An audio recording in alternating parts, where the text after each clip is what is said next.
मिथुन राशि, अब देखिए बहुत कष्ट झेला है मंगल के कारण। मंगल आपको बहुत सताते हैं, क्योंकि मंगल जो होते हैं वो जब कष्ट में रहते हैं तब भी सताते हैं, जब स्ट्रांग होकर अगर कोई गलत भाव में बैठ जाए और बुध के कांटेक्ट में आ जाए तब भी सताते हैं। लेकिन ऐसी अब स्थिति नहीं है।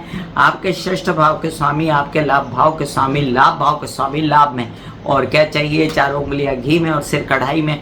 बस आप जो है पैसा कमाइए। पैसा कहाँ से आएगा ये मत सोचिए, अपने आप प्रभु देंगे और हनुमान जी देंगे आपको पैसा। अब के इस विवाद से बाहर निकलेंगे, ये भी समझ लीजिए। इच्छा पूर्ति के दिन है। कोई ओहदा, कोई नौकरी जिसमें से आपको बेइज्जत करके निकाला गया था, बड़ी इज्जत से आपको वापस बुलाएंगे, ये भी समझ लीजिए। कि आपके कई सारे कार्य ऐसे जिसमें पैसे अटक गए थे, केस विवाद हो गया था, वो भी आएंगे। आप प्रॉपर्टी से रिलेटेड कुछ बातें अटक गई थी, वहां पर भी ध्यान रखिए, काम हो जाएगा। बच्चों से रिलेटेड कई समस्याएं थी, वो भी खत्म होंगी। परिवार में संचित धन करने की, कुछ बॉन्ड्स खरीदने की, कुछ एफडी बनाने की, कुछ फ्रीज कर देने की, लॉक करके ठंडा कर देने की पैसे की बात चलेगी। और साथ साथ में आप अपने परिवार को खुश रख पाएंगे पैसे से।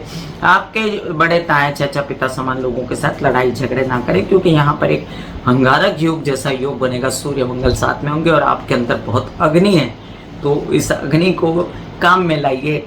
तत्पर रहिए अपनी नौकरी प्राप्त करने के लिए, लोन्स प्राप्त करने के लिए, पैसा पाने के लिए, केस से निकलने के लिए, लेकिन नो झगड़ा फसाद। अब ये समझ लीजिए आपके लिए बेस्ट क्या है, सुंदरकांड के पाठ करना।